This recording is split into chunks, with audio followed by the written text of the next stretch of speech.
2020 के दिल्ली दंगों की साजिश के मामले में काफी दिनों से जेल में बंद उमर खालिद और शर्जील इमाम उम्मीद लगा के बैठे थे कि देश की सबसे बड़ी अदालत से उन्हें राहत मिलेगी, लेकिन ऐसा नहीं हुआ और सुप्रीम कोर्ट ने इन दोनों को आज एक बड़ा झटका दिया। 7 आरोपियों ने दिल्ली दंगों को लेकर राहत के लिए याचिका लगाई थी, जिनमें से सुप्रीम कोर्ट में सुनवाई करते हुए 5 की याचिका स्वीकार कर ली, यानी कि उन्हें जमानत दे दी, लेकिन 2 की जमानत याचिका को खारिज कर दिया है। साथ ही साथ ये लोग 1 साल तक कोई जमानत याचिका भी लगा नहीं पाएंगे कोर्ट में। दोनों को उम्मीद थी कि राहत देगा कोर्ट, लेकिन कोर्ट से कोई राहत नहीं मिली है। दोनों की मुश्किलें कम होने का नाम नहीं ले रही हैं। सुप्रीम कोर्ट ने दोनों आरोपियों की जमानत याचिकाओं को कोर्ट ने एक बार फिर से सिरे से खारिज कर दिया है और कानूनी मोर्चे पर मिले तगड़े सेटबैक्स ने न केवल उनकी रिहाई की उम्मीदों पर पानी फेर दिया, बल्कि जांच एजेंसियों के उस दांव को भी मजबूती दी है जिसमें इन दोनों को दंगों की साजिश का मुख्य चेहरा बताया गया है। और कोर्ट ने साफ साफ दोनों की जमानत याचिका को खारिज कर दिया।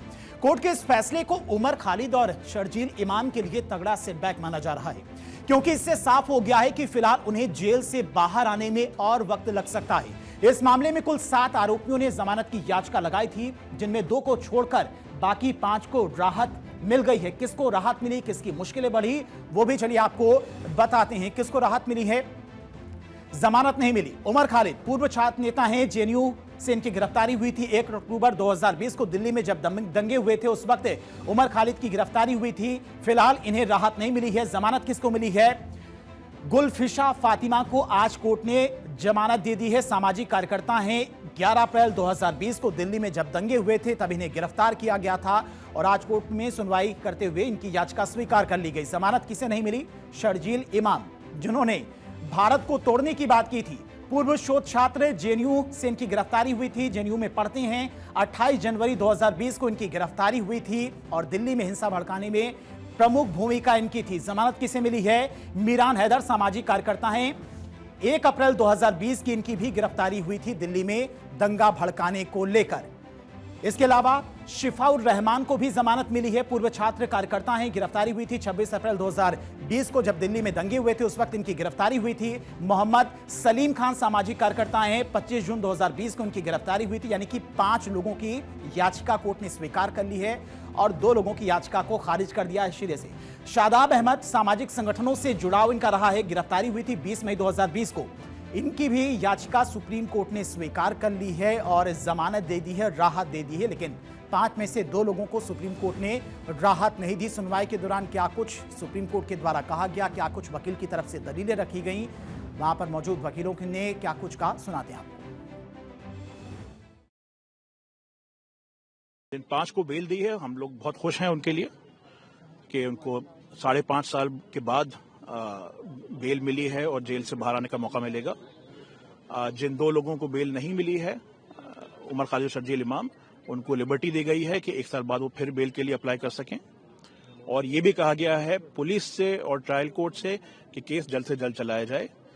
सारे जो अहम गवाह हैं उनको 1 साल के अंदर एग्जामिन किया जाए और अगर उनको एग्जामिन ना भी कर पाए तब भी ये 1 साल की डेडलाइन जारी रहेगी।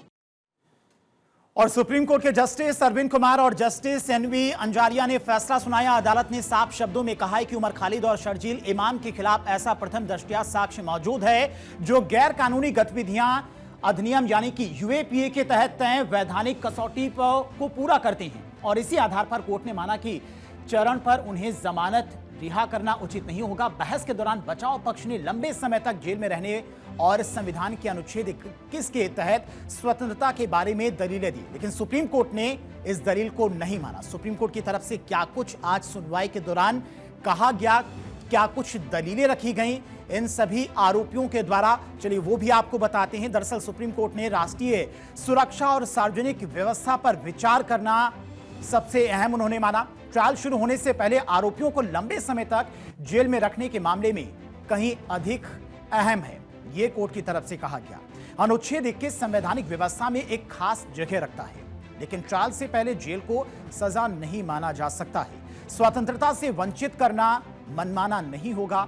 यूएपीए एक खास कानून के तौर पर उन शर्तों के बारे में एक कानूनी रास्ता दिखाता है जिनके आधार पर ट्रायल से पहले जमानत दी जा सकती है।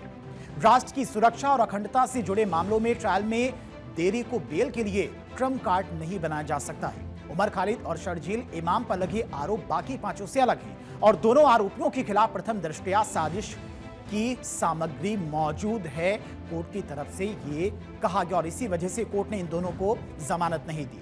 उमर खालिद करीब 5 साल से जेल में और उसकी गिरफ्तारी सितंबर 2020 में हुई थी। खालिद ने सुप्रीम कोर्ट में दलील दी थी कि उसके खिलाफ कोई हिंसक कार्रवाई का सबूत नहीं है और वो सिर्फ भाषण देने के आरोप में जेल में है। सुप्रीम कोर्ट ने हाईकोर्ट के फैसले को बरकरार रखते हुए जमानत देने से इनकार कर दिया। सुप्रीम कोर्ट ने अपने लिखित फैसले में कई सारी बातें कही जिस पर ध्यान देने की जरूरत है। सुप्रीम कोर्ट की तरफ से क्या कुछ कहा गया, क्यों जमानत नहीं दी गई और पांचों आरोपियों को क्यों जमानत दी गई, वो भी आपको बताते हैं सुप्रीम कोर्ट में दरअसल आज क्या हुआ। फैसले में सुप्रीम कोर्ट ने क्या क्या कहा। राष्ट्रीय सुरक्षा और व्यक्तिगत स्वतंत्रता के बीच में संतुलन जरूरी है। सुनवाई के दौरान सुप्रीम कोर्ट की तरफ से यह कहा गया, ये फैसले केवल कानून के अनुसार लिए गए हैं, यह भी सुप्रीम कोर्ट ने कहा सुनवाई के दौरान, जिसने एक और व्यक्तिगत स्वतंत्रता की रक्षा भी जरूरी है, यह सुप्रीम कोर्ट की तरफ से आज सुनवाई के दौरान कहा गया। दूसरी ओर राष्ट्रीय सुरक्षा और सामूहिक सुरक्षा की वैध आवश्यकताओं को भी ध्यान में रखा गया है, यह भी सुप्रीम कोर्ट ने आज कहा। यह संतुलन किसी पसंद का नहीं बल्कि एक संवैधानिक कर्तव्य का विषय है। दूसरी ओर राष्ट्रीय सुरक्षा और सामूहिक सुरक्षा की वैध आवश्यकताओं को भी ध्यान में रखा जाए, कोर्ट ने यह भी कहा। और यह संतुलन किसी पसंद का नहीं बल्कि एक संवैधानिक कर्तव्य का विषय है, कोर्ट की तरफ से यह कहा गया। वहीं सुमित प्यार जो कि लीगल एडिटर है, उनकी तरफ से इस पूरे मामले को लेकर क्या कुछ कहा गया वो भी आपको सुनवाते हैं। दिल्ली दंगों से जुड़े बड़ी साजिश के मामले में सुप्रीम कोर्ट ने 7 में से 5 आरोपियों को जमानत दे दी है, जबकि उमर खालिद और शर्जील इमाम की जमानत ये कहते हुए खारिज कर दी है कि राष्ट्रीय सुरक्षा और व्यक्तिगत स्वतंत्रता के बीच संतुलन जरूरी है। जस्टिस अरविंद कुमार की 2 जजों की बेंच ने साफ किया कि जिन लोगों ने बड़ी साजिश रचने के आरोप हैं, उनकी कानूनी स्थिति उन लोगों से अलग है जिन्होंने मात्र इस मामले में सहायता की थी। ऐसे में इन 2 वर्गों के बीच के अंतर को नजरअंदाज नहीं किया जा सकता। बहरहाल सुप्रीम कोर्ट ने इस मामले में निचली अदालत को भी निर्देश दिया है कि वो ट्रायल की प्रक्रिया में तेजी लाए। साथ ही पक्षकारों से भी कहा है कि वो बेवजह मामले की सुनवाई ना टाले। कैमरा पर्सन कपिल के साथ सुमित कुमार, भारत 24, दिल्ली। और दिल्ली पुलिस ने दोनों पर यूएपीए और भारतीय दंड संहिता की विभिन्न धाराओं के तहत मामला दर्ज किया। आरोप है कि दोनों ने नागरिक संशोधन कानून यानी कि सीएए और राष्ट्रीय नागरिक रजिस्टर के खिलाफ विरोध प्रदर्शन के दौरान हिंसा भड़काने की साजिश रची थी। आपको बताते हैं कि सुप्रीम कोर्ट ने जो प्रथम दृष्टया साजिश की सामग्री की बात कही है वो दरअसल है क्या, दोनों पर क्या क्या आरोप लगे हैं वो भी आपको बताते हैं और क्या कुछ सबूत अब तक पुलिस के द्वारा कोर्ट में रखे गए हैं वो भी आपको बताते हैं। दरअसल शर्जील इमाम की बात करते हैं तो इन पर भड़काऊ भाषण देने का आरोप है। व्हाट्सएप ग्रुप बना रखा था इन्होंने जिससे हिंसा भड़काई गई, ये आरोप इन पर लगा है। उमर खालिद की अगर बात करें, इन पर भी भड़काऊ भाषण देने का आरोप है। साजिश बनाने में इनकी अहम भूमिका थी, व्हाट्सएप के जरिए लोगों को जोड़ रहे थे, ये आरोप इन पर लगा है। सांप्रदायिक पर्चे बांटे थे जिस दौरान हिंसा हुई थी, मास्टरमाइंड में से एक माने जा रहे हैं और इसी वजह से सुप्रीम कोर्ट ने आज जमानत नहीं दी। हिंसा की पूरी प्लानिंग की थी उमर खालिद ने, आतंकी गतिविधियों में भी शामिल रहे हैं, काफी गंभीर आरोप इनके ऊपर लगे हैं। यूएपीए के तहत पुलिस की तरफ से ये तमाम सारे सबूत कोर्ट में रखे गए, जिसके बाद दोनों को जो जमानत याचिका इनकी थी वो पूरी तरह से खारिज कर दी गई कोर्ट की तरफ से। वहीं additional solicitor general SP Raju ने दोनों को इस साजिश का मास्टरमाइंड बताया है। क्या कुछ और उनकी तरफ से कहा गया वो भी आपको सुनाते हैं। Of Shardil Imam and Umar Khalid, and they have found them to be the main, court has found them to be the main conspirators or the masterminds, and therefore the bail has been refused to them. वहीं दोनों को जमानत नहीं मिलने पर नेताओं की भी प्रतिक्रिया सामने आई। नेताओं की तरफ से क्या कुछ कहा गया वो भी आपको सुनवाते हैं। इन लोगों ने 4 साल पहले बोला था कि चिकन नेक काट के अलग करना है और बांग्लादेश में आज बोला जा रहा है। तो जिनके ऊपर सेक्युलरिज्म का खुमार चढ़ा हुआ है, जो सेक्युलरिज्म की सुरा में, सुरापान घन अंधकार में डूबे हुए हैं, जरा उनको 4 साल पहले के बयान और आज के बयान को मिलाकर देख लेना चाहिए परंतु वो लोग उस नशे से बाहर नहीं निकल पाएंगे, क्योंकि सेकुलरिज्म के कुएं में ही भांग पड़ी है। एक सूरदास का पुराना पद है ना, एक हु तो समझाइए आके, कूपे में ही भांग पड़ी है। जो दिल्ली दंगों के आरोपी शर्जील इमाम और उमर खालिद की जमानत की अर्जी को खारिज किया गया, हम माननीय कोर्ट का स्वागत करते हैं। और ऐसे लोग जिन्होंने दिल्ली को दंगों की आग में धकेला, उन्हें कड़ी से कड़ी सजा मिलनी चाहिए। और वो लोग, वो पॉलिटिकल पार्टीज जिन्होंने ऐसे दंगाइयों का सहयोग किया, उन्हें भी कड़ा संदेश मिलना चाहिए, वो भी सजा के भागी हैं। जिन लोगों ने चर्च पे हमला किया, चर्च के अंदर तोड़फोड़ की, उनकी भी जमानतें हो गई। जिन लोगों ने रेप किया और बीजेपी के एमएलए हैं, उनकी भी जमानतें हो गई।